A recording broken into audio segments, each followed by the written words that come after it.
Welcome back to another episode of the Know Your Power podcast. I am your host, Julia Renee. And guys, I have my coach here in real life. So first of all, thank you so much for coming on the show, Coach Johnny. I want you first too, because I honestly tried to come up with like an intro for like what you do, but you have so many things that you do. So I thought it would be better for you to introduce like, who are you? What do you do? Why do you do it?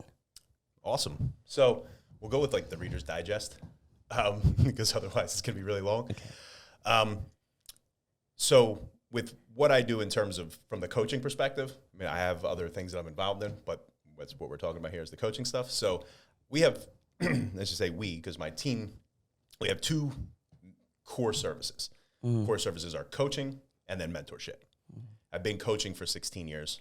Actually, this is the 16th year that I've been coaching. So 16 years of coaching, and 5 years ago, I started mentoring. When I say mentoring, I started mentoring coaches who want to be way better coaches. Yeah. And I go through that. It's been one-on-one, and we have a group mentorship that's going to be launched. It's going to be really cool for people that can't really do the one-on-one thing. Yeah. But ultimately, I go through all of the framework. Essentially, like I am a big believer that personal development is key for anything. So my thing has always been habits, routines, and mindset, right? So for any goal, right? So if you're coming to me, you want to build your coaching business, okay? We have to have the right habits, routines, and mindset in place. You want to be the best athlete you can be, you have to have the best habits, routines, and mindset in place. You just want to change your lifestyle to be healthier, more fit, well, you have to have the right habits, routines, and mindset in place. Very true. So I start with like the framework there with like from a mentorship perspective. And then I build upon that, teach like the systems, right? That at the end of the day, you want to be professional. You want to be efficient. Yeah. So I've set everything up in order to teach people to actually run the business in a good way. Oh, that's the part I hate. Right? And that's the part I hate. It's actually so easy. And I've done it with all of my other businesses. But for coaching, like until recently, I've never tried to scale ProFX because I like the one-on-one relationships that I build with people. And I realized I can keep that, especially with today's new technology. Like I can keep that aspect, but grow the company by building a better and bigger team. Yeah, because if you have more, concepts. They all do the same concept and care that you do. Right. And then that's like, so I try to cultivate that culture of that and teach my team the same thing. And then, so like a lot of people that I mentor, sometimes they want to scale and build their own coaching business and become better. And sometimes they're like, hey, I want to be part of your team. And I'm like, fantastic. Like now I know you're vetted now. Like I've mentored you. Like I know you know what you're doing. So let's run it. That's and so I cool. love to have them on the team. So in that case, they don't really need to learn as much of the business side because they're plugged into mine. I still want them to understand it, but like they're plugged into mine. So it's also just like the values. Like, do they carry the same values that you do and what you expect of your team? Like, if so, let's bring them on. I mean, so there are certain people that I mentor that I would never coach for my team. Like just certain values don't align, but they're learning the technical side. So like once we get past the business side and that, and then we always expand upon it as we go. Cause like I have a curriculum set, but beyond the curriculum, it's like, all right, let me discover what you need to learn. And then let me dive into that deeper with you. And then we'll start sharpening your skills and making you wherever you're lagging, you're going to get way better. But we'll go through that. And then when I say the technical stuff, I mean, all the nitty gritty health stuff, which, I go through with my clients, right? Because that's like honestly what's most important.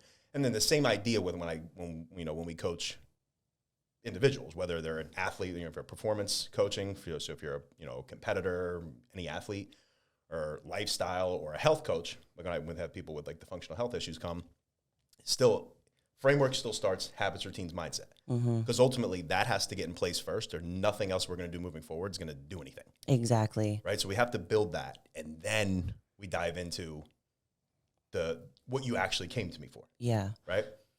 So there are like the core services, and then we have, additional, and there's different levels inside of each one. And that's, the minutia minutia details.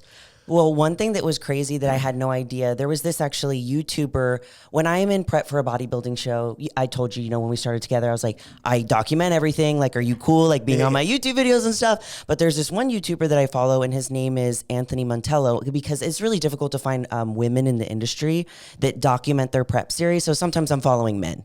And there's a coach in there, Coach Kyle. Coach Kyle, And I didn't know this, but I was watching one of the videos like I would say maybe like a couple months after we started working together, and he was looking at his meal plan and it was ProFX. And this whole time I've been watching this guy and I was like, I had no idea that my coach was the head of this whole thing because you're so like humble and like low key. So one of the things that I really wanted to ask is like, why do you do what you do, and what helps you get out of bed in the morning to like, because you wake up at like the ash crack of dawn. So I'm assuming that you like boink, like straight out of bed. Like, why is that? So honestly, I absolutely love helping people. And that's why I do. So that's why I still coach. Like, I don't need to still coach. Yeah. I have other things that I'm involved in, but I love it so much that I was thinking about it. I was like, I still want to keep that personal relationship, but I want to build the company bigger because I know that I can reach way more people. And that's like kind of where the mentorship side of it started to get bigger and bigger for me, because I'm like, how many people can me or even my team take? And it's like, true. I can only take a certain amount. But if I create these group mentorship and these courses, well, now I can have a bunch of people signing up, because I how many one-on-ones can I take in a day? Right? I can't take that many meetings. Yeah. So I'm like, you'd have no time for yourself. Which I already don't. But that's why he wakes up at 3 a.m. So maybe he has an hour to himself. It's 4 a.m. But all right. But no. So honestly, when I wake up every day, I'm probably like, I start my day low. Like, I don't feel like great. People like might think otherwise, but then I get into my morning routine, charge up a little bit. Yeah. Then get done my morning routine. I might hop on the first call, and I have somebody that I'm mentoring or with a client. Like, let's say like you and I, you're like, hey, something's going on. I need to talk to you. Right? Hop on a call, and then I talk with you, and I see that now your spirits are rising because I'm trying to help you, get your state of mind better. Yeah. Well, then I rise up. Yeah. So I'm charging up throughout the day by helping people. So at the end of the night, you're like, no, I feel fantastic. Yeah. So it's like me getting to help people raises my frequency. So that's essentially what wakes me up and gets me going every day. Like, I wake up in the morning sometimes and I'm like, I'm exhausted. Why do I do this? Like, and then I remember. Yeah. Real quick. I mean, and that's a split second. It's not like I think that all morning. It's like a half a second thought into my morning routine, raised up. First, get into like digging into my client stuff, raising up further. Wow. And then I'm charged up. And I tell people this all the time. So, my wife's over there and she'll tell you, like, I am not an inherently positive person. I have clients all the time will ask me. Is that true, girl? Okay. So people, like clients will ask me, like, oh, how are you always so positive? And I laugh because I used to be the opposite. People would be like, my God, like, I think I was uncomfortable to be around. That's how like almost aggressive. You're like the character on Charlie Brown, which is the one that has the like cloud hanging on him, where he's just like moping around. But I was like mopey, but aggressive mopey, which is really not fun. Well, my question is, what did your life look like in that time period? Because usually it's a direct reflection of you not going for the thing that you actually want to go for. You're not actually happy. Right. So like I tell people all the time, like, if you have feelings of like shame, guilt, anxiety, all those low frequency vibrations, you look at the vibrational frequency chart, you see that it's all the low stuff. It's because you're not living congruently with your goals. 100%. Right? So once I really and truly started doing that, it helped. But then another thing that was huge for me was like, all right, I have a negative thought, and they're just, induating your mind, like nonstop thought, like, what if this happens? What if this happens? What if I do that? And so what I started doing was every time I had like one of those crappy thoughts come in, I was like, all right, let me learn to recognize it. Once I recognize it, flip it with the exact opposite positive thought. And I did that for like 2 years straight. Crazy. And then I now don't get not to say that I never have a negative thought, right? That's But unrealistic. now you know like what to do when it shows up. And most of the time they don't happen anymore. So like it took 2 years of rewiring my brain. But then once we got to the point of, you know, maybe a year and a half, 2 years ago, like I don't really get that many negative thoughts anymore. Yeah. Like they just don't, not that I don't have any, but I'm saying like I don't really get them. But I learned just that rewired my whole way that I think. Yeah. So now I think all the time, like when clients will like, you know, they'll message me or they'll say something and they're like, you know, like this or that happened. And I'm like, I'll shoot them like an upside to something that's maybe shitty. Yeah. And like, you can start to see over time that they start to kind of rewire the way that they're thinking about it. Because you definitely can. And I think 100%. That's where people get really stuck is because they start saying things like, it's always going to be this way. This is my reality. You know, I can't ever change, because we can rewire our brain. If we can do all of this stuff, negative thoughts, and create the exact life that we don't want to have, why wouldn't we be able to do the complete opposite and rewire our brain to have the exact life that we do want to have? Exactly. Because I was similar to you, to where before I am where I am now, I was working at a job that I hated. I was an angry person. You tell my family, I'm like, they know me still, because still I'm a little bit like edgy, you know, with people, but I was just not a nice person. Like I just wasn't, because I wasn't happy with myself and I wasn't living congruently with the person that I ultimately wanted to be. Right. And when I started doing those things, and I started realizing, it first started with me like being able to change my physique, really. Right. It came from that place. But I always say like fitness is the gateway drug to 100%. Personal development. And that's 100%. Why I teach that in my program. Like I'll grab people into my program. I'm like, we're going to transform your body. And then really it's all mindset and it's 100%. All self-awareness, all personal development. And they're like, this is not what I was expecting. I'm like, because this is genuinely the key to getting anything that you want. Yes, you can do all the workouts. Yes, you can, you know, do excellent posing for bodybuilding. You can be in all the right places. But ultimately, if you don't actually believe you deserve to be there, you're really never going to be there. Or when you do get there, you're going to be very sad, because I've done that as well. I was like, I achieved all the things. I was like, but I'm depressed. Like, what? This doesn't make any sense. So I love that you have that as a part of your program, because it's truly helped me for sure with coaching with you, because there has been times where I've fallen into places of being depressed and I just don't check in for a whole month. And I was like, Coach, I'm going to take that month off. And I can definitely say that this is the first time in my entire entire bodybuilding career.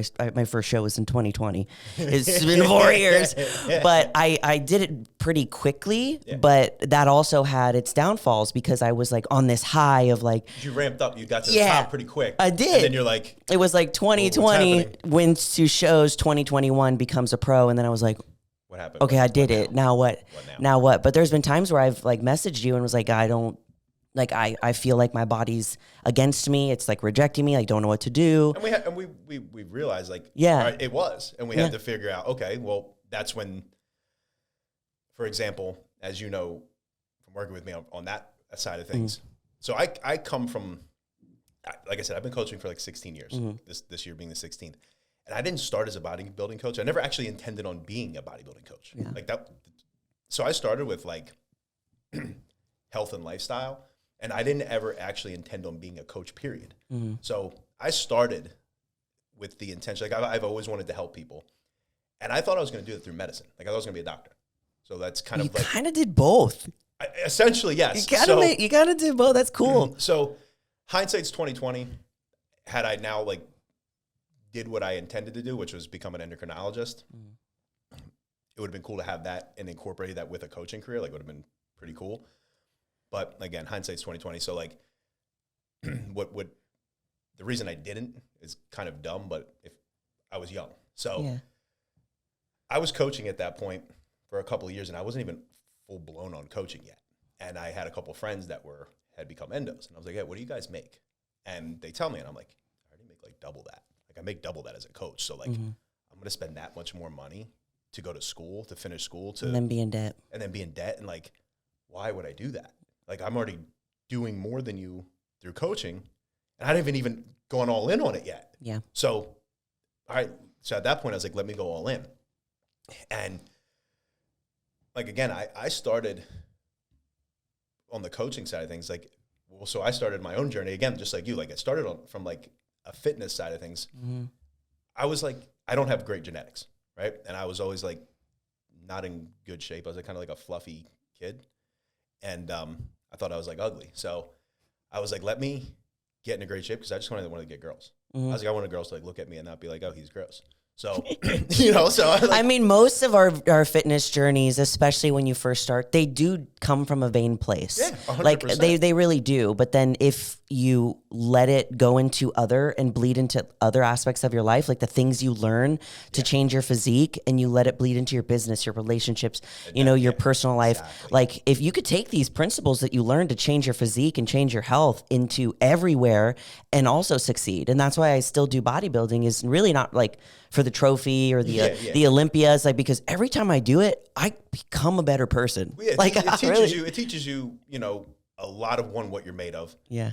And you learn the importance of like consistency and being dedicated over when you're motivated, right? So motivation is going to come and go, but as long as you're consistent and you show up every day, everything works. So essentially, like I said, like I got into fitness because of that. Mm-hmm. Got into pretty, good shape. And I like I said, I always wanted to learn like everything about the human body inside and out. So like physiologically, psychologically, I wanted to learn everything. So I did that. So by the time like I was in college, like I could have taught my professors. Like it was so easy for me. Mm-hmm. But again, I didn't even, once I got in great shape, it was just like almost just like a fit, like a beach body look. Mm-hmm. Like I just had it for that reason. And then I had a couple people reach out like, oh, you should try bodybuilding. And at first I was like, I don't know that I want to go on stage in a bikini and start flexing. Like, I don't know about this. I don't know about that. That's so weird. But then I did it. Yeah. And I loved it. Uh-huh. And because so many people that I knew, like locally, semi-locally, like they saw that I didn't come from having great genetics. Like they saw that I kind of looked like crap. And then all of a sudden, and I morphed. Mm-hmm. And so I started getting people like asking me, hey, can you help me? And like at that time I was helping people with like on the health and fitness side of things. Like somebody would, have like minor health ailments. I didn't know anything anywhere near the amount that I have now. But so like minor things, not like severe issues that I deal with now. And I would help them through it. And just a lot of it was just improving their lifestyle. Like a lot of it was just that, which is ultimately what everything kind of comes down to. But started getting people asking me to help them with bodybuilding. And I'm like, yeah, sure. So I was like, I didn't even intend for it to be a business at that point. But I'm like helping people, just like I was on the lifestyle and health side. And within 2 years of me doing that, I turned like 30 people pro. That's crazy. Like, and I was like, oh, I guess this is cool. And like, I guess I'm good at this thing. Right? I'm kind of good at it. At the time, there was like 6 coaches in the whole industry. Me being one of them. So it wasn't saturated. Like it was me and 5 other coaches. Wow. And I was like, this is cool. So I had never even been really good with social media then, now, until maybe this year we'll see what happens. Mm-hmm. But I never really used it. So I just like reposted client stuff that tagged me, and then that started to build everything. And I got more and more popular in that. So like, even though the entire time, no more than 50% of my business from a coaching perspective has ever been competitors, but that's all I posted for my social media, because that's the only thing that's sexy enough that people are like tagging me in, and then I'm reposting it. Yeah. So I ended up, showing that. So everybody thought like for a long time that I just coached competitors, which is hilarious, because I'm like, it's literally 50% of my business or less. But okay. So I ran with it. It was great. It's not all that I do, but I do enjoy it. I mean, it's really cool to morph people like that. But my whole thing, like the whole time, was like, I want to make a way bigger impact than just getting you in stage shape. Mm-hmm. Like I want to help you improve every aspect of your life. And like you said, if you can learn to channel what you learn from doing a contest prep and what's needed to be a successful athlete, you can level up every aspect of your life. Yeah. What do you think separates a bodybuilder that maybe is just amateur or maybe just tries it for the first time and then just gives up or never takes it as far as they would like to, versus somebody that maybe becomes an IFBB pro or an Olympian and takes it all the way? What are those like defining factors that maybe you have seen in your... Yeah. I would say if we're not talking about genetics, right? We're talking about other things other than that. And that's a huge factor for like Olympians. Yeah. Right. True. You know, genetics are going to play a role. Man, let's not be naive there. I would say, and I'm not talking about outliers here, but most of the people that actually succeed are consistent AF. Mm-hmm. Like they are consistent no matter what. They show up every day no matter what, and they keep doing that.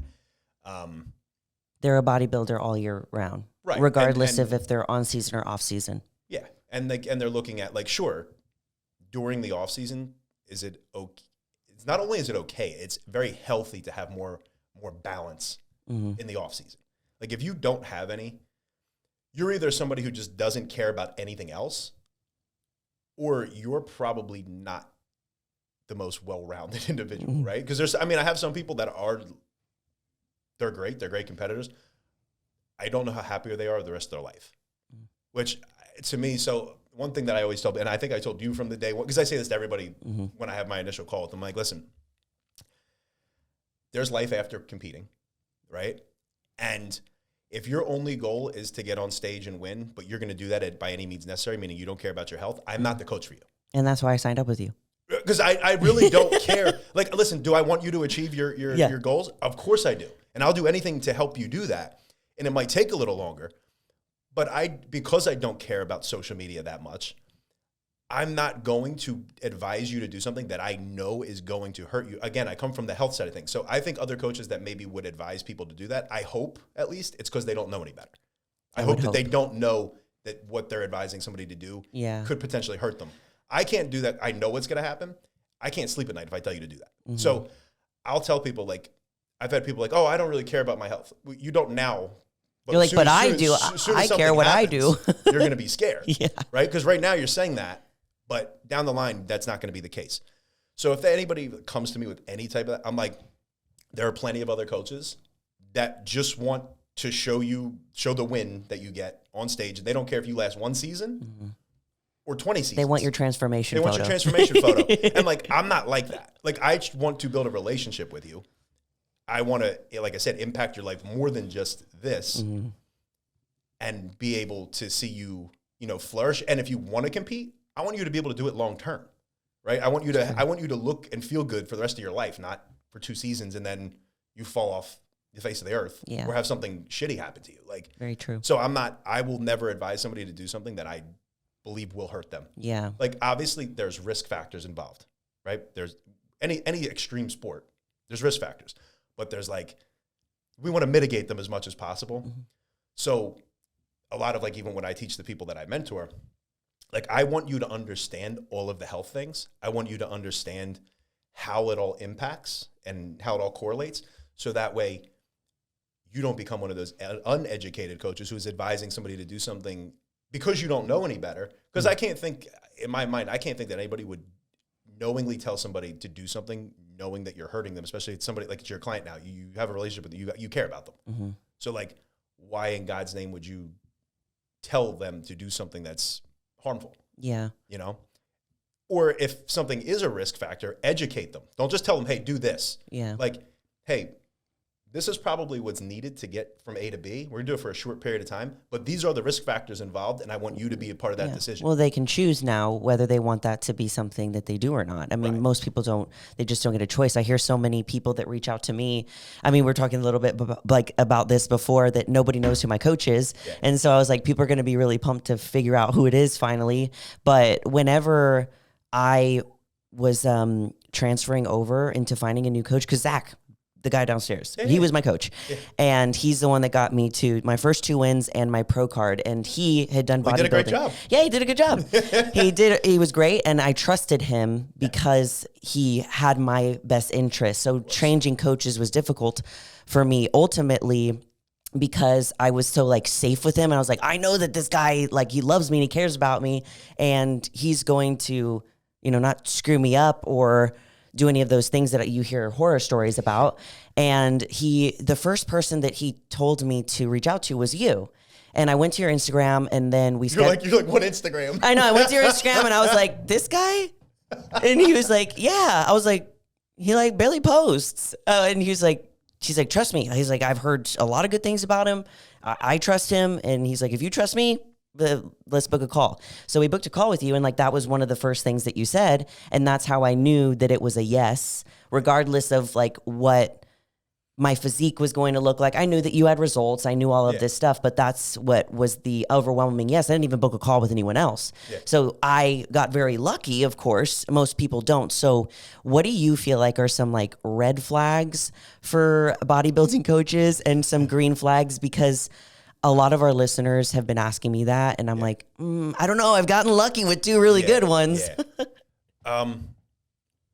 So a lot of, one, you want to ask the right questions. Like my intake form, I ask a lot of questions. So I have an intake form before I call. Yeah. Then I have a questionnaire that's very extensive before I even build out your initial programming. Yeah.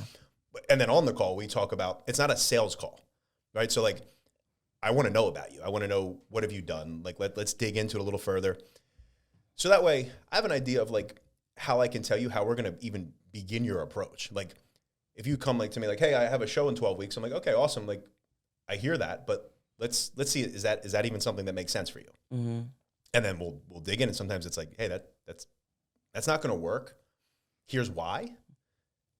And if right from there, again, I'll deliver that different depending on who I'm talking to. Yeah, that's kind of what you did to me, because like I got into coaching with you when I was like maybe 8 weeks out from my projected show. Yeah. And you said, okay, I'm going to be real. You know, we can do the best that we can, but it might not be like what you're ideally envisioning, because you're giving me 8 weeks to get to know your body. And I was like, that makes sense. You had already told me like the struggle you were going through at that point, and like how you weren't responding. And I was like, listen, we'll do what we can, but like if you're dead set on doing it and you're healthy enough right now to do it, we'll see what we can do. But I don't want you to have unrealistic expectations, because you've seen, you know, Shanique win 2 Olympias that you're like, hey, I'm automatic. I'm with this guy. He does magic. Like, dude, no, any coach. So there's a red flag. That's a red flag. That will tell 8 weeks. I got you, fam. I got you. Like, dude, stop lying to these people. You're trying to take their money. Yeah. Like,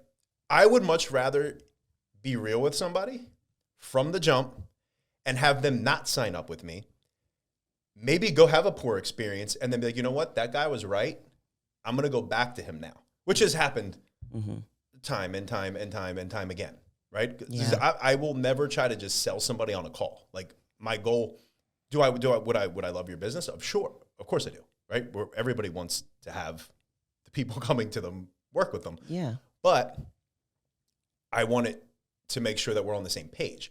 So regardless, like sometimes you're not ready to hear what somebody has to say. Like some people are not ready to hear that. So if you've already made the decision in your mind, like I'm doing what I'm doing no matter what, it doesn't matter what I say, right? I can tell you all of the right things, but if you're not ready to hear that yet, well, then you're probably going to choose somebody that's going to sell you a dream because they want to take your money. And then 3 months later, you realize nothing happened. And then you're going to be disappointed and be like, what did I do on this guy said I could do it, you know? Right. And then, so I think a lot of coaches that like, they don't ask questions. They have their intake forms, like name, email, phone number. You get on a call with them and it's strictly a sales call, and you can tell because they're not really trying to ask you anything about you. They're like, what's your goals? And then like they're thinking about it and they're like, they're trying to convince you rather than learn about like, what do you want? Why do you want it? And what time frame do you think you can get it in, you know? So then like, I'll listen to, like, I ask those questions, but I ask them in a way so that I can actually give you legit feedback and then determine like, are we a good fit? Cool. If so, let's do it.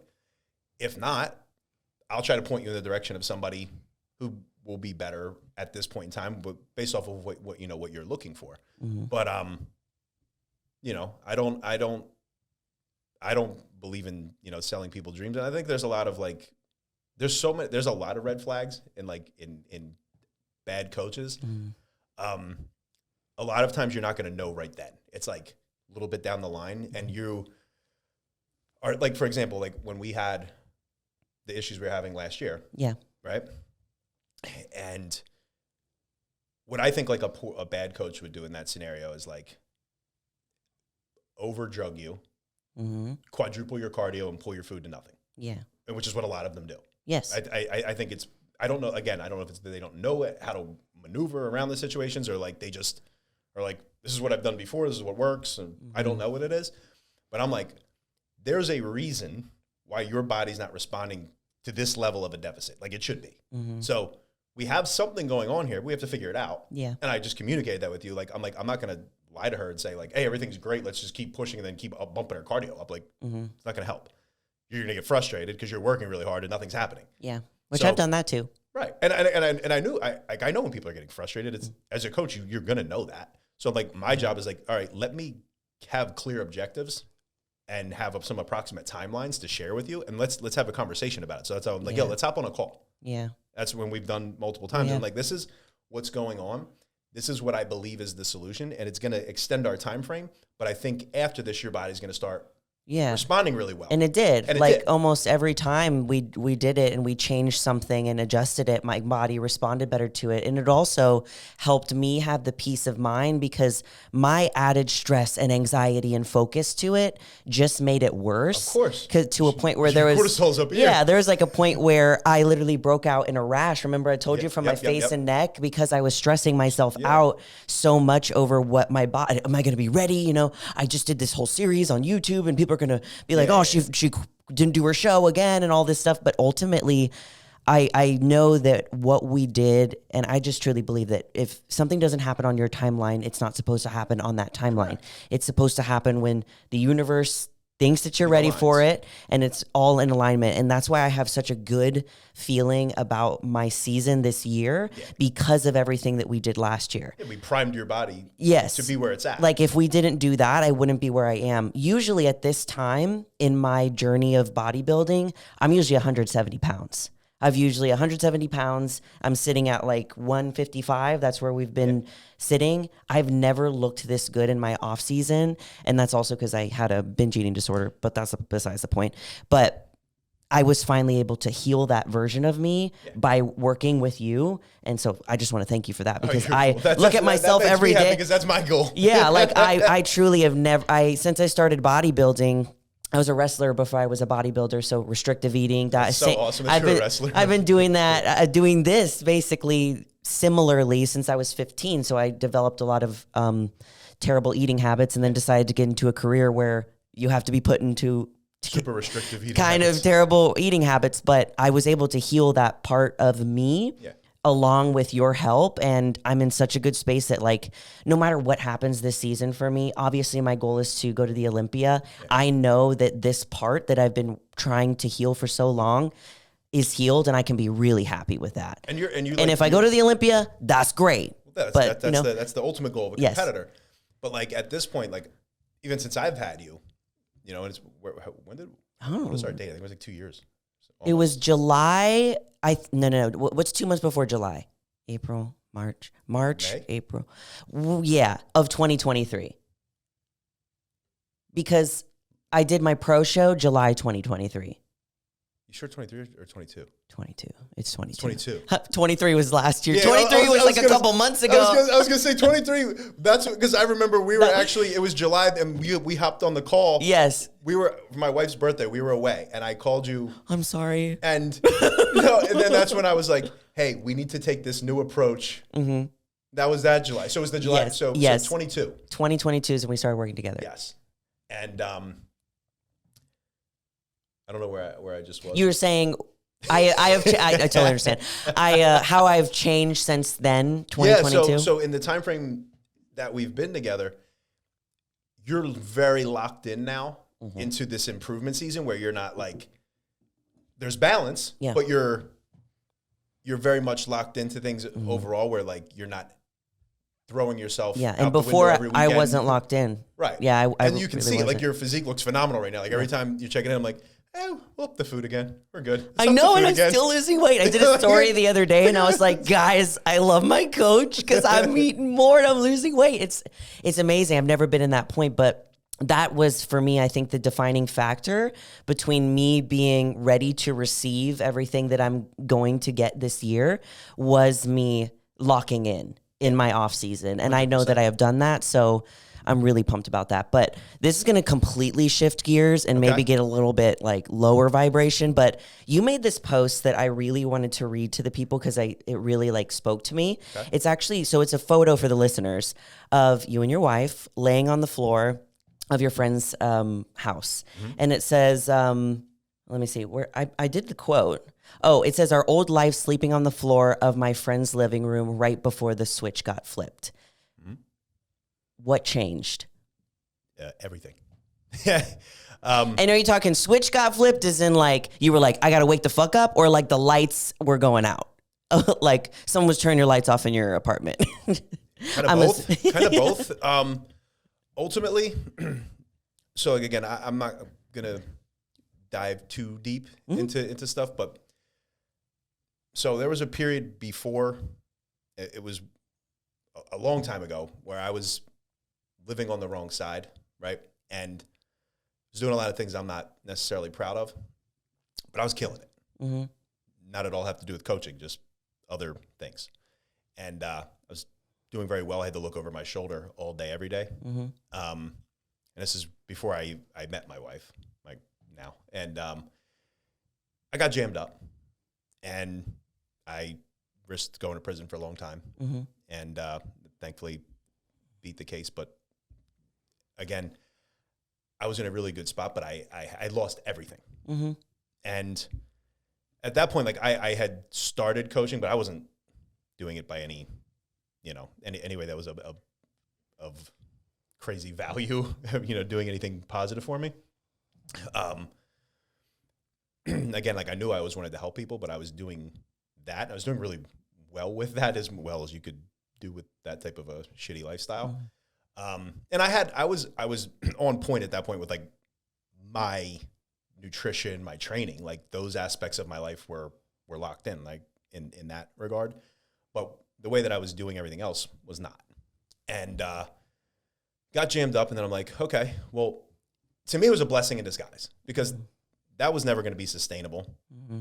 And now I'm like, okay, now I'm going to go all in on my coaching. Like I'm going to go all in on it. And that really helped, but I had a number of things that were kind of just off. And then we had met each other, my wife and I just wanted to provide the best life that I could for us, and then build a family and do all that. So like there were a lot of things that I knew that I just needed to change. And like at that point, to me, anybody who's successful or knows how to be successful, you can have everything ripped from under you and rebuild it. Mm-hmm. And especially if you're going from something that was not the best lifestyle to something that is very, very positive. So you take certain things that about you, because like I was successful in doing what I was doing there, and I learned a lot of business things with that. Mm-hmm. But again, it wasn't congruent with who you wanted to actually be. I really wanted to be, right? So, and essentially, I used what I learned, but then I had to learn a lot of new things and build a lot better habits, better routines, and really shift my mindset, which was one of the the catalyst was the mindset, a lot of that. And at that point, I just decided to just develop these stellar habits and routines. I just flipped, and like I was non-negotiable with any of it. So like every single thing that I set that I knew that I needed to do to level up my life, I did it. So I didn't care how I felt, in terms of what emotions I was going through. If I was tired, it didn't matter. I was like, I'm doing this no matter what. My life is going to be exactly what I want it to be, but this time it's going to be all positive. There's going to be no risks of anything being illegal involved in my life. Like I'm going to I'm going to do it. I'm going to do it as high as you can possibly go.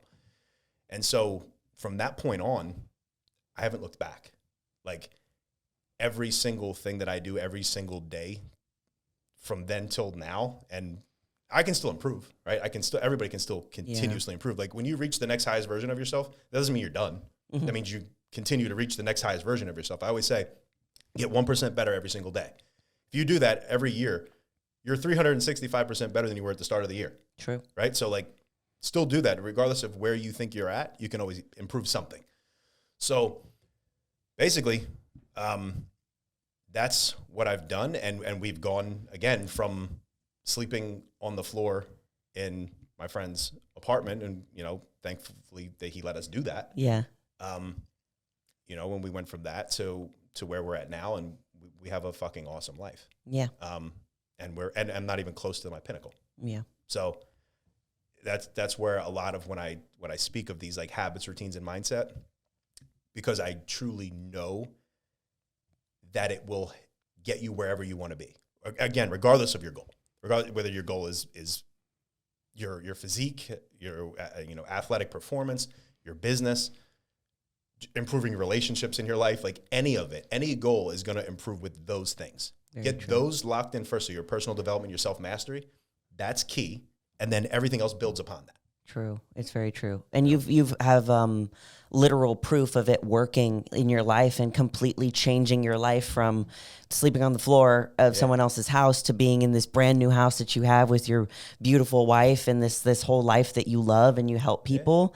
Yeah. And there's something that, I don't know who says it, but it's like fail fast, because once you hit that rock bottom, you know, you can either stay there and just wallow in self-pity and be the victim of your life, or you can just flip it like you did and the switch turned on and you said, no, like I am the powerful creator of my reality. So let's switch it. Like, let's change it. I'm like aggressive with it too. Yeah. So like I say, like I tell people all the time that, like, especially people that I work with, like specifically come to me for like habits, routines, mindset. Like I have a specific one of the mentorships is a habits, routines, and mindset mentorship. Basically like a personal development one. And I'm like, when you decide to flip the switch, you break the motherfucker off so that you can't go back to the old you. So like you're not just like, hey, let me try to make no. Cut it right there. You don't try. You're not trying. You do. Like it's not a oh, let me. And the moment that I see that with somebody I'm working with, I'm like, right there's why you're failing. Let's go. Yeah. Like they'll come up with reasons, excuses. Yeah. This circumstance over here, why I can't do it. Your circumstances don't dictate your outcome. Yeah. For one, and two, you don't do anything. Like if you base everything off like your circumstances, or if you're basing things like, they don't change your responsibilities. No. You know what I mean? So like your responsibilities are there, your goals are there. Whatever's going on around that, it doesn't matter. Like you still have to do exactly what you need to do if your goal is to actually reach that goal. If you want that to come to fruition, okay, cool. Like this shitty thing happened. We all have winning seasons and losing seasons. Yeah. Right? So people who stay in a losing season for way longer than they should are because they just pity themselves and they just allow themselves to just stay in this negative mindset. Yeah. Where it's like, listen, the moment that you have that and you continue with that, that's going to be your life. Now, the moment that you say, nope, that's not it. Let me focus on staying locked into the habits, routines, mindset. Let me stay really tapped into what I know I need to do to achieve my goal. Now, if I do that, my losing season is going to be this long, and it's going to go right back to winning. You know what's crazy is that what I realized, one of the biggest differences between my past off seasons where I turn the switch off, I stop caring about bodybuilding, my weight goes up, all of those things, is that I stopped doing the things that make me feel good every day. Yeah. That's my visualization with gratitude, my journaling, my meditation, all of those things, going and doing my 30, my cardio in the morning or whatever it is. I usually stop doing those things and then also feel really crappy. So there's such power in this, because there's a lot of clients and a lot of girls that listen to the podcast, and they're wondering why they're feeling like low self-esteem, low confidence, and it's because their actions aren't actually in alignment with what their goal is. Yeah. And we know that. Like when we're doing that, like we know that. So when my actions weren't aligned in those off seasons, I knew it, and I felt guilt and shame about it because I knew I wasn't living. Yeah, I was feeling the lower side, and I knew that I wasn't living up to my potential. And I would fall into like depressive episodes, and I can happily say that like this year has been different. But now tell me this. Yeah. When you are doing it, you become more confident, right? You feel more confident with yourself. And then when you're more confident, Mm-hmm. become better at what you're doing, so you're more competent. Yes. Right. So there's and you're like, what else can I do? So it's the confidence competence loop. Yes. Right. So that's actually a thing. Mm-hmm. Right. So you can all look it up. It's the confidence competence loop. And when you build your reputation with yourself mm-hmm. by doing those things, like still showing up and doing those things that you previously, let off the gas on, mm-hmm. and they're the things that are beneficial to you, right? And you're doing that, you start to see how, impactful they are. And then you're gaining confidence in yourself and building your reputation with yourself. Mm-hmm. And then as you build that confidence, you build competence, mm-hmm. right? And then you're like, I'm getting good at it. This is fucking awesome. Yeah. And then confidence goes up again. Yeah. So you just now get into like a flow state. True. Right? You have like that positive, like that inertia is just moving you. Yeah. So that's like one thing. So I touch on this with clients all the time. So for example, let's say you go on a vacation mm-hmm. and like a real vacation. Like, so right now I'm on like a work trip. Mm-hmm. So on a work trip, I'm going to stay even more locked in, but even on a vacation.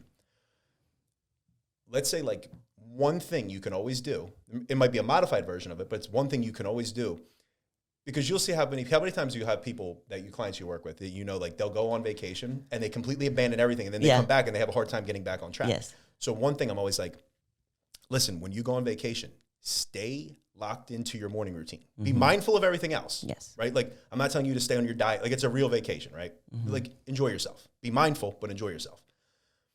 But one thing you can do is stay tapped into your morning routine. Every day, wake up, do the same thing you would normally, again, it's maybe not in the same place, same thing, but a modified version of your normal morning routine. Do that every day, no matter what. So when you get home, it's not like you abandoned everything. So you're right back into your morning routine. Like, how do we do this again? Right. You just did it in a different place. It's just modified. Like even when I'm traveling for work or like a sponsor will fly me out to something, I know that like I get really bothered when my routine isn't exactly how it is. Yeah. And I'm like, okay, we got to move on. I'm like, all right, we're at a hotel. Okay, they have a treadmill. Maybe it's not a Stairmaster, so I'll just do an incline. You can modify it in different ways, and it truly does help with going back, like getting back to your full swing. You're not abandoning it. Yeah, you're coming back. So like that morning routine, essentially there's no reason on a vacation to not do it. Why? What does it do? The whole purpose of it is to get you in the best place to have a happy, successful, productive day. Mm-hmm. On vacation, maybe you're not trying to be super productive, but you're still trying to have a happy day. Yeah. So if that puts you in the best state of mind to have the best day you can, why would you not do it? Yeah, that's right? very That puts true. you in the best place. So it's like, I tell clients all the time, I'm like, vacation or not, stay locked in that. What, is it going to take you 20 minutes in the morning? Who cares? Yeah. Like, that's awesome. And then you can go do your vacation stuff. And then you have your vacation stuff. And then it's like, when you come home, nothing changed in that regard. And now I get back into the swing of things, but in that way, you're still completely like unplugging and recharging. You're just keeping something that's a positive routine in place. Exactly. And I found that to be like super helpful. Yeah. For people that have, because I used to have like not understand, like people go on vacation, they come back and they have such a hard time like reestablishing everything. And I'm like, give me an idea of like what you're doing. I've learned over the years of like coaching, like I ask people and they're like, I don't do anything. And I'm like, oh, okay. Well, that's why. Like, and I didn't even think of it because, like, for me, for so long, I've been tapped into the point of like, I do a lot of, regardless of where I'm at, what I'm doing, I do the same thing, because it keeps me where I need to be. Mm-hmm. So, like, to me, like, I would never abandon that because it wouldn't make sense to me. Yeah, that's very true. I think when a lot of times when people, like, it sucks. A lot of it's like very simple things, but it make a huge difference in your ability to actually get where you're trying to go. It's so true. And I'm curious too, like what are let's just stick with the morning. What are your morning non-negotiables? Or what are your daily non-negotiables that these are the things that Johnny does, and if he doesn't do them, he's going to have a bad day. No, I'm just kidding. So like the specifics of my morning routine or just the fact that I do it?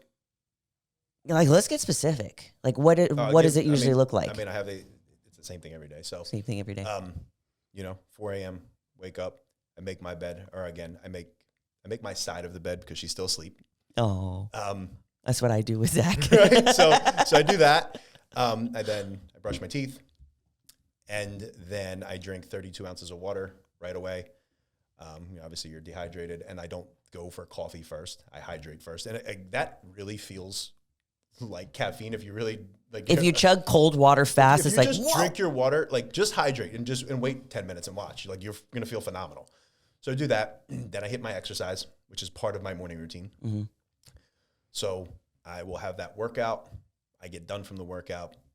I then take a shower. In the shower, I have 10 minutes where I go hot. And during that 10 minutes, I do like a meditation or a positive visualization, a little bit of gratitude. And then I step out for a second. I turn the water as cold as it gets. So I'm waiting. So I go from hot to cold. Yeah. And then I do 2 minutes in as cold as it gets. And we live in the Northeast, so water's cold. I mean, maybe not cold plunge, but cold. Yeah. And especially coming from really hot to cold, it's nice, man. I love it. So that I do some breath work while I'm in the 2 minutes of that. And I didn't start. You have to if you're going to survive. It's like so I didn't start at 2 minutes. Just sort of like I started at like 30 seconds. Mm-hmm. And I do 2 minutes now. So my shower takes me 12 minutes. Again, these are very specifics, but it's just what I do. Mine's the same. I eat at this time. Yep. I wake up at this time. Yep. So I have that. We're kind of boring people. No, I'm just kidding. A little bit, right? So at that point, I get out, I get dressed, go downstairs. I don't really need a coffee at that point because I'm jazzed up from the cold shower and my workout and everything else. But then I bake my coffee as that's brewing. I'll either do two things. I either send out 3 gratitude texts, or I will write 3 things I have gratitude for in journal. Mm-hmm. At that point, I'm ready to rock, and then I attack my GSD list, which I've talked about 5,000 times. Get shit done. Get shit done list, and I knock that out. Now my GSD list, so that includes everything I make, and that's down to the minute. That's my GSD list is through my day is down to the minute. It's a little bit excessive. But, and then I'll put things that I have on there, like I'll have like an asterisk, and I'll say like, if I have time, a couple other things that I might do. But ultimately, I attack that, and there is no way, shape or form. Is that? I think so. Yeah, maybe. I don't know. Way, shape, or form. There's no way that I don't execute everything on that list. That's a non-negotiable for me, and I imagine this as. So I put everything in that, everything that I need to do in a day. So it's business tasks, my, even like little personal things. Personal. Okay. So it's like health and fitness tasks, personal, family responsibilities, business tasks. Everything's in there. So like I said, it's down to the minute, but I give 10 extra minutes for every single task in case I have to put out a fire. So at the end of the day, 10 minutes, I might have. Let's say I had to put out a fire that took me an hour. Well, I already bumped that into the schedule in case something happens. Okay, good. So, I was like, what if something happens? Life doesn't always go as planned. Yeah, right. So that will be how that's set. And again, the way that I do that, and I've talked about this on even some of the videos I put out, is like I put a consequence to anything that might be difficult or anything that I saw this video. It was cutthroat. Yeah, and that's how I view it. And it might be extreme for some people, but it's how I get everything done. People are like, how do you get everything done? Well, by having that GSD list for one, that makes you way more organized, way more efficient with your time, way more productive. You're not distracted because you were like, I'm like, okay, here's my task, check it off. Next one, check it off. And I'm trying to knock through them. So it's like a game. I'm like, let me get through this. I love marking things off my calendar. Like when I'm done, I'm like, yeah. It's so fun. Sense of accomplishment. Right? So you're doing that. But the way that I do it, and like, it doesn't matter how tired I am or anything that's going on, I put 2 consequences in my mind. Again, they're in my mind. They're not real, but I make them real. Mm-hmm. So I envision that everybody that looks up to me, counts on me in any way, I imagine that they have a 24-hour camera on me, and they know what my GSD list says. Mm-hmm. And if I don't do it, then I let them down, and I'm a phony. I'm a fraud. Mm-hmm. Like I don't do what I say. That's just a good kind of thing to look at for just walking around in general life. Like, imagine if there was a camera on you all the time. Yeah. How would you act? Like if you said in one clip that you were going to do this thing, but then in the other clip you're not doing that thing. Right. I love that one. So there's that, and then the other part of it, I just think of it, if I don't do this, because consistently, if I didn't do it, like one day here and there, but that shit adds up, right? So if I don't do it, then my family and I no longer have a home. Mm-hmm. So that makes it real fucking easy for me to do exactly what I put on that list every day. Mm-hmm. It's like, okay, cool. I'm tired. I don't feel good. Whatever. Like this has to get done. So I love that. So like that could be good for competitors too. Like if I don't go hit my workout, like I'm not going to, I'm not going to become an IFBB pro. Like that's taken away from me. Like literally. Right. And everything's like it's to an extent. So for example, as you know, I'll say like if you have the flu, don't go to the fucking gym. Yeah. Right. Like still hit your routine. That's nasty. The day, right. Like hit most of your positive routines. But like, remember when you're sick, your body's prioritizing healing you, getting you better. What happens when you go to the gym and you train, you're breaking down muscle, then what do you have to do? You have to recover from that. Yeah. So if your body's prioritizing getting you better, it's not going to prioritize your, muscle recovery. True. So then that deems your workout pointless, and then you're beating the hell out of your immune system. Yeah. So then what happens now? You stress your body out too bad. Now you're out even longer. So you took yourself out of commission longer. If you just took 2 days, relax, rest up, recover, hydrate, then get back to it. Yeah. That's what you're going to want to do. So I was always think people sometimes will take what I'm saying. You have a very good balance of both though. Like you're very like get Mr. Get Shit Done list, but then you're also like, okay, but realistically, like give yourself the time that you need. You have a good balance between both. You have to have grace. Yes. Right? You got to give yourself grace. And it's like, there are certain things that are going to be non-negotiable. There's certain things that like, okay, what I'm saying is like, I'm not an extremist. I'm not sensationalizing anything. I'm just saying like, when we're talking about our normal days, and when I say like, regardless of how you feel, like, okay, listen, sometimes we're not going to get the best sleep the night before. Just to get up and do your fucking thing, right? But if you got horrible sleep because you're really sick, or if you're at the point of just true exhaustion, give yourself some grace. Like most of the time, it's just because we don't want to get up. Right. And then we'll try to convince ourselves like, well, I didn't really get that much sleep last night. Yeah. Maybe because you went to bed late and you're on your phone and you're watching TV all night. It's we try to convince ourselves, to make ourselves feel better about not doing the thing. And then that's when you know that you could have done it. Yeah. That's when the guilt kicks in. Yes. Right. That's when those feelings of, shame and guilt. 'Cause you're like, it wasn't that hard. Right. You're like, I could have done that. How much better do you feel the moment you do it? 100%. Like if my alarm goes off at 4, right, and I'm like, I don't want to get up. If I were to have stayed in bed, I would feel awful the rest of the day. But when I get up, even though I don't feel like it, 2 minutes later, by the time I'm done brushing my teeth, I'm like, thank God I got up. It's just that tiny little period of making a decision that makes all of the difference. Because of course, like I don't like spring out of bed and everything's all happy. Right. I like slug out. I go in there like, oh my God, the light. Yes. I'm like, what's in my eye? And then finally, then I'm downstairs and I'm starting my meditation and journaling. And I'm like, all right, I'm kind of awake now. Yeah. But it's just that we make such big decisions off of that small period of time, which is crazy. Count to 2 and do it. Yeah. Like,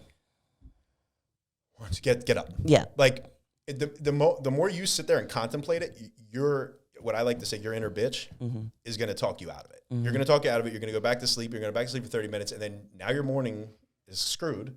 And now you're going to be upset the rest of the day. True. I threw my day off. Whereas if you just go 1, 2, don't care, get up. Yes. And like, sure, maybe you're not springing up there. You might get up and now you're moving at 1 mile per hour, but you're up. And then, you're starting to get the engine warmed up and then boom, hit it. I mean, I use that in the gym all the time. Like it's like the more that you think about how much it's painful, like, and it hurts, and you're like, oh, it is painful. It does hurt. Oh, I'm gonna die, and then you stop. And versus it's like when I never train clients in person, but I had an opportunity the other day to train like a Twitch streamer, and all of them were giving up very easily in the workout. And I was just like pumped. I was so excited. I'm like, let's go. Let's do so much. And they constantly, I can't do it anymore. I can't do it. I was like, you keep thinking about it. Right. You keep thinking about doing it, thinking about how much it hurts, thinking about the strain. I was like, don't think, just do. And they just kept walking. I was making them do like walking lunges and stuff. And I'd use that a lot with my business as well. Like the more that I think about like, this is going to take forever. This task is going to be, it's going to be emotionally draining. I convince myself out of it. So it's just like, I'm just like, just do it. And like, let's go. I love that. Something like a lot of the things that I learned from this episode were a get shit done list, the 1, 2, go. Yeah, dude. There was another one that I really loved. I don't know. You're good at coming up with like really simple, like, I don't know. What are they called? Examples? Yeah. I think you're coming up with a word, but it's not going to hit you. Yeah, I don't think so. Don't worry about it. But this has been great. I really appreciate it. One thing that we always ask all of the people that come on the Know Your Power podcast, because the reason that we made this podcast is that I truly believe that you can be the powerful creator of your reality. And there's so many women in this world that have the power stripped from them and don't believe that they can build it back up. Yeah. And we are all just so infinitely connected that we could do so much more with our lives. So I want to know, when was the moment that you knew how powerful you truly were? Was there like a moment? Dun, dun, I don't know that there was a moment. I'm trying to think because I want to give you a good answer. Yeah. I don't know that there was actually like a moment that clicked besides of like when I flipped the switch from that time. I think it still builds daily. Mm-hmm. Again, like my day charges up seeing how I can help people. Mm-hmm. So I feel that when I recognize that every day, that's one of the things that keeps me going. Yeah. And like when I see the things that I say or the things that I advise or things that I show and then people just see me doing it and, can implement it into their own life. I think when I see people actually utilizing the things that I say, like I see that the power is there. Yeah. And I think that that's huge. And like, I would look at it I look at what I've done and I'm like, if I can do it, anybody can do it. True. Like I'm not genetically blessed. I don't have anything that anybody else doesn't have. I mean, what I have is a really, really determined mindset, mm-hmm. right? Like I'm going to get it done no matter what. And anybody can do that.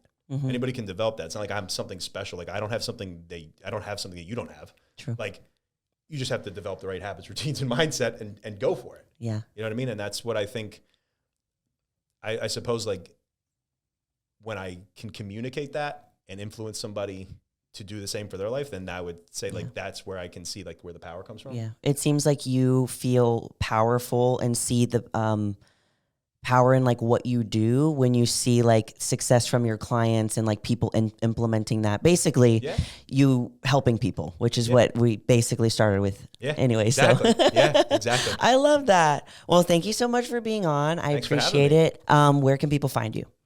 You can find me on Instagram on Johnny_D_Casalina. It's a lot, so it'll all be down in the description too. Yeah, thank you. Yeah, it'll be in the interview description. Yeah, that's the main thing. And then from there, you can get to the links to all my sites. And okay, cool. Yeah. Well, I appreciate it, guys. And as always, we love you all so much, and you're more powerful than you think. Bye.